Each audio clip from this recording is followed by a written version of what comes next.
Good morning, everybody. Happy to see you all.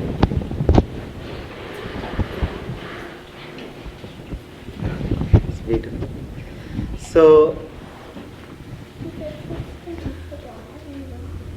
I am always living with people, and I am always not.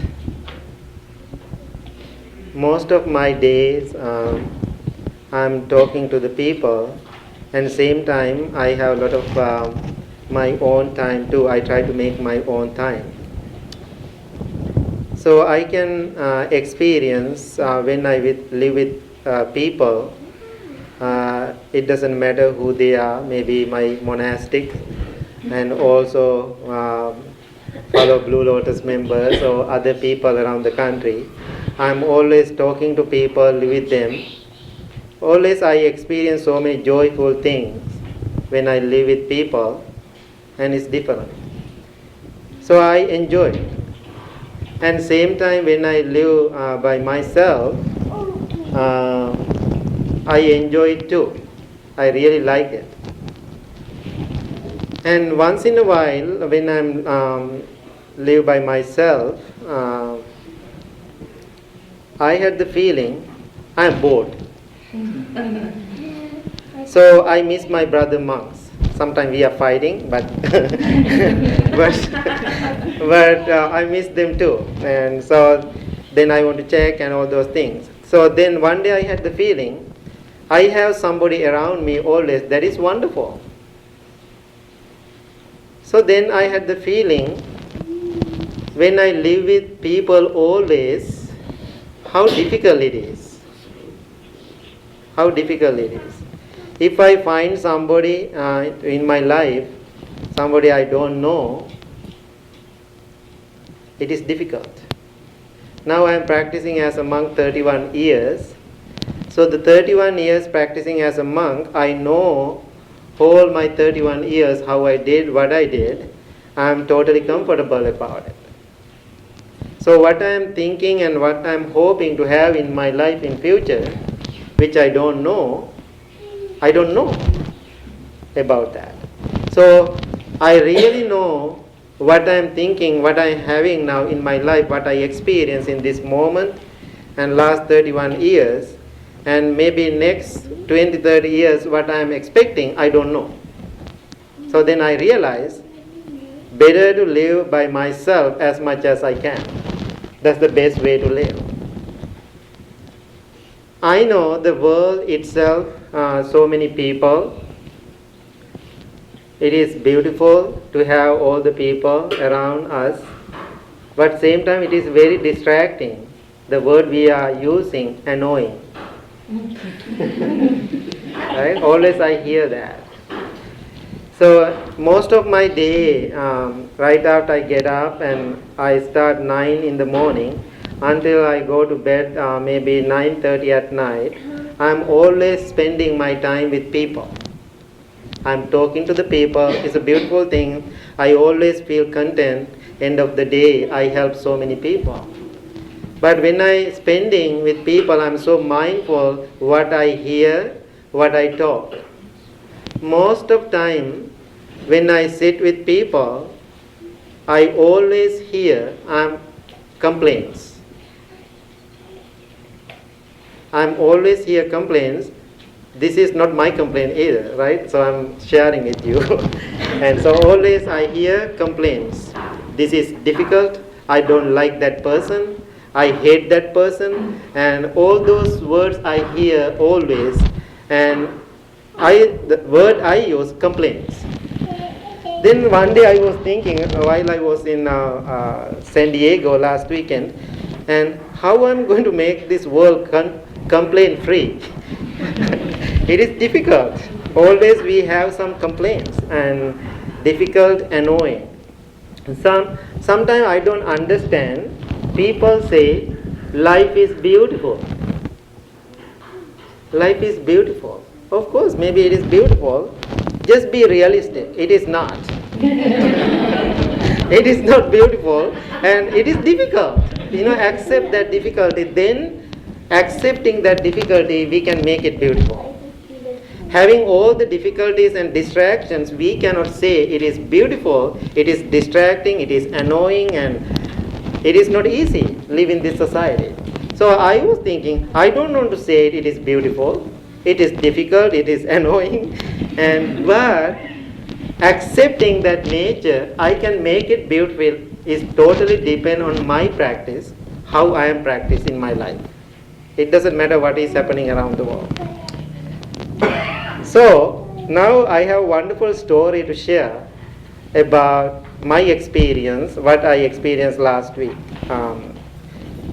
Many people know I was doing a retreat in San Diego, California. After doing that weekend retreat, I was flying back to Chicago Monday morning.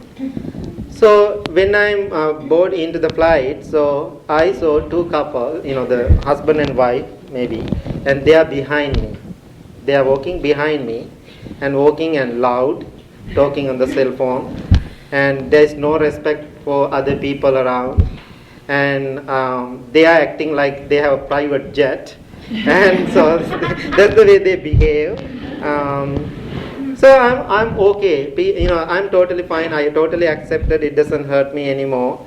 But I can hear, I can experience as a human being. But I can see the energy level around. It is not good. It's very negative. People looking at each other's faces and what's wrong with these people. And I can see all the question marks on people's faces. So, but they are behind me. And now I'm coming. I had the 31. My seat was 31 or 25, I cannot remember. So those two tall people, I'm a short monk, right? You can see. And so that lady and the husband, they are tall and they are talking, both talking on the cell phone. They are behind me. I try to put my bag. Then what they did, they put their bag over me. So it's okay. I push my bag, Then I was I was sitting in the aisle seat. Then I look around. Then they are, my neighbors, husband and wife. They are next to me, and window seat and the middle seat. So I accepted. I'm fine. So now they are sitting and talking and talking. Finally, attendants came and asked them to stop talking and turn off the cell phone. Until that, they never turn off the cell phones. So now I'm okay, I'm totally surrendered myself and waiting, and now I was thinking I have to sit like this 3 hours, of course, I had to handle that. So now plane took off and now serving time. The attendants came and asked, what do you want? Then they ordered wine. She said, I need white wine, I don't know white, or the husband said I need the red. And so they ordered two the small bottles, and now they are trying to drink. What she pouring the wine to her cup and talking, and to her husband, I don't know what she's talking about. And she spilled the wine all over her tray and the clothes and my robe too. Right? Now I'm wet. And now what happened? The husband, so he is laughing at her. He cannot stop laughing. I want to laugh too, right? But I didn't. I don't want to be disrespect, right? So now she's all over her body in the wine and my robe too.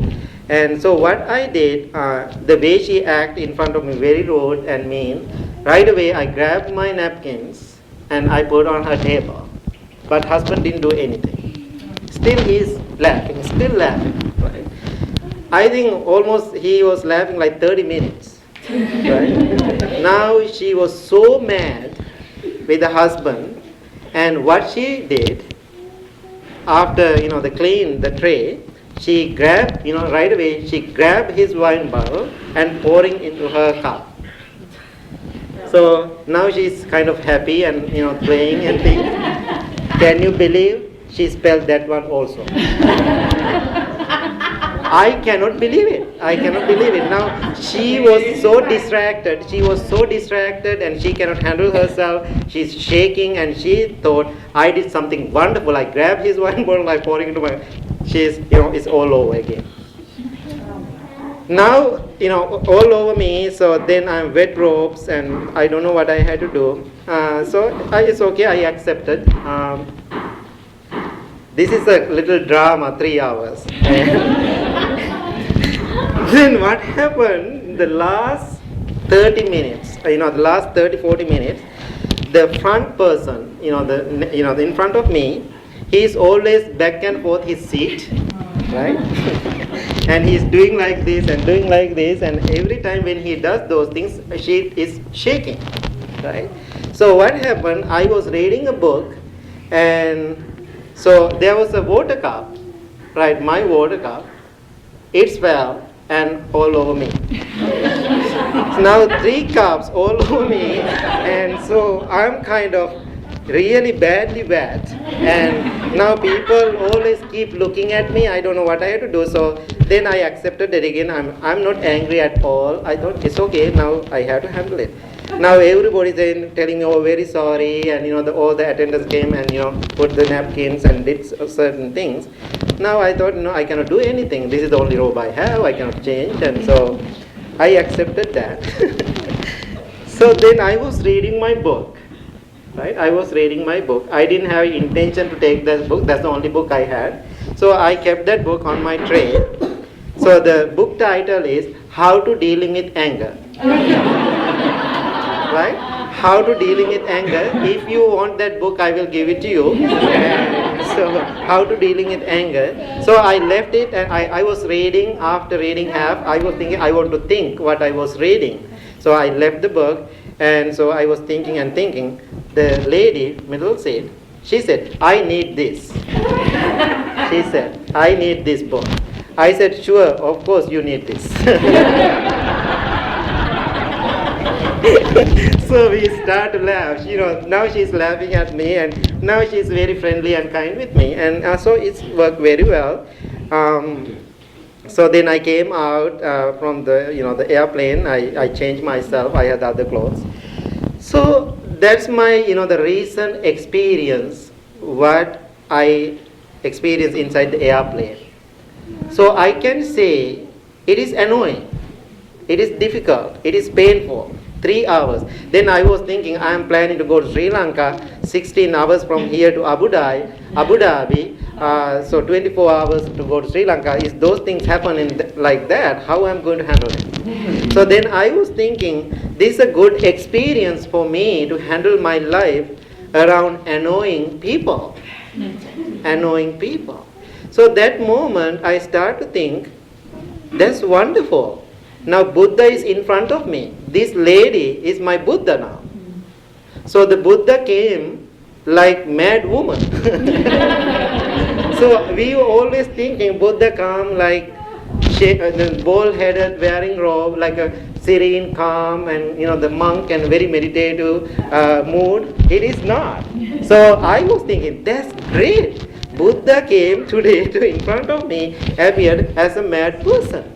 So I had to bow to her, I had to accept her, I had to love her, I had to be kind to her. So then I can learn something. So then when I was thinking and thinking whole 3 hours, when I was like 16, 17 years old, young monk, I was reading a sutra. I exactly cannot remember what it is, but it says how to dealing with annoying people. Buddha was giving a discourse. So I was thinking to get my memory back. I couldn't get everything, but I came home. I keep looking and keep looking. I found it. Okay, Tad, show me now. And so I'm going to show it to you. That sutra is a very short discourse, so we can talk. How to dealing with annoying people, right? So we can turn off this light, please. Okay. Maybe backward, the backlight.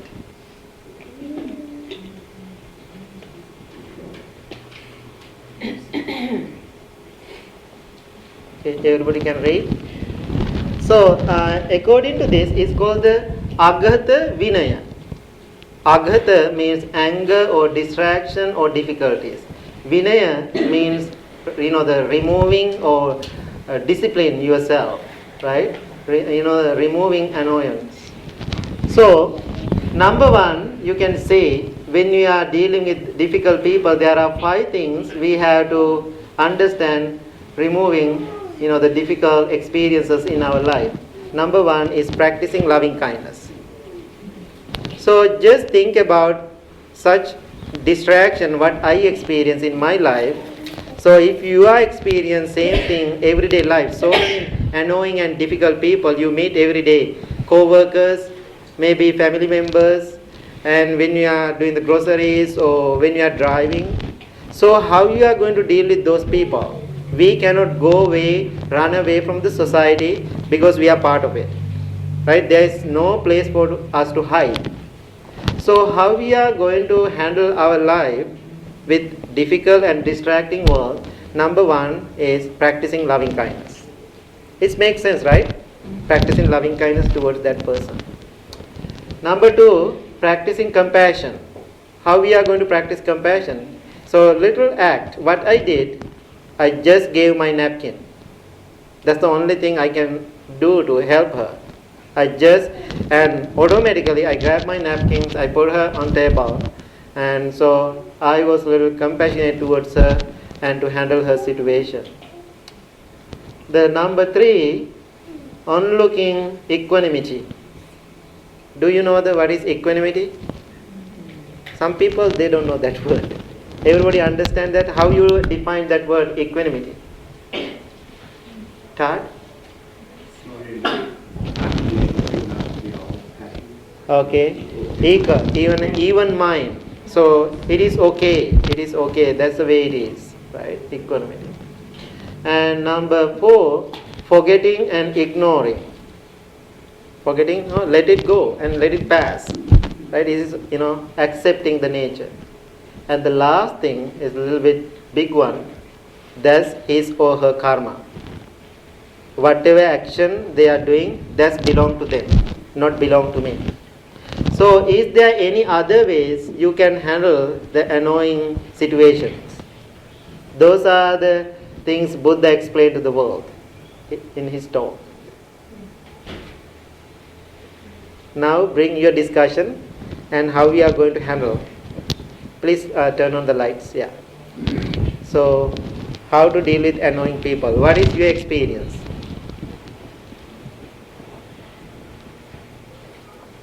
Any questions? These things are difficult to do while we are experienced. Yes. You can remove yourself from the situation. Mm-hmm. Sorry? You can remove yourself. Right. Yeah. I think that's a really good thing. That's what I did. In the first place I want to separate myself. So then look at, if you can separate yourself, then you can totally look at that whole situation like this. So when your ego, how you believe in yourself, if you put all those things in front of that person, now I'm wet, right? I'm angry. How I'm going to walk outside of the plane now? People look at me or something like that. When you start to think, it's creating more difficulty. I totally remove myself, whole situation, I look at differently, then I felt more compassionate towards that person. Yeah, that's a good way to do. Anything else when you are dealing with annoying people? Yes. Well, you can say to yourself that you will choose not to let that person's rudeness affect you in a negative way. Right, That exactly. is your choice, Right, not exactly. their choice. Right, exactly. So that means distractions mean totally up to you, not depend on other persons. Always when we are distracting something, we get angry with outside, right? Outside person or things. No, after you react to the situation, it becomes your distractions. So if you can keep that distraction away, then it is not distract you anymore. So to do that, mindfulness practice help you so much to understand that. Right? Anything else? Yes. I find it helpful to practice of Tonglen, and I remember that other people feel this way too. And then I think of other people that are annoyed, and it helps me to practice compassion towards them. Right. And forget about Right, exactly. my own annoyance. Right, exactly. Yeah, that's a good one too. So anything else? Yes. Maybe decreasing how much you want something. Say, I just don't want this that much. I don't want this that much to change the situation. Right. Decrease your wanting or desire. Right, exactly. So yeah, that's another good one.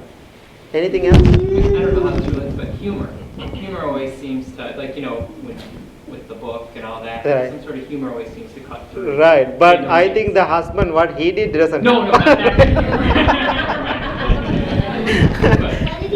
Right, he was so mean and laughing at her. Yeah. Right, so I think they were fighting all the way. And so that's good. Humor is always good. I am really sure she was learning something too. And she was teaching me something, and also she was learning something. Yeah, humor is. Huh? Did you send her the book? No, actually I offered it. She said no. Please let me know how to find it. Then I gave her some information. Right, exactly. So, anything else? Yes. I think if you look at the situation and you accept that it's happened, and then you can move past the situation. Mhm. You're not bringing it into yourself, and understanding that, whatever that person's life is like, something caused them to behave the way they behave. Right, exactly. We don't know the story, right? So only thing we see that act in that moment, so whatever happening in that moment, we are just judging that person. No need to judge that person. So maybe there's so many information, her life she's going through, we don't know that part. So thinking like that, we can be very compassionate towards that person. Yeah. Anything else?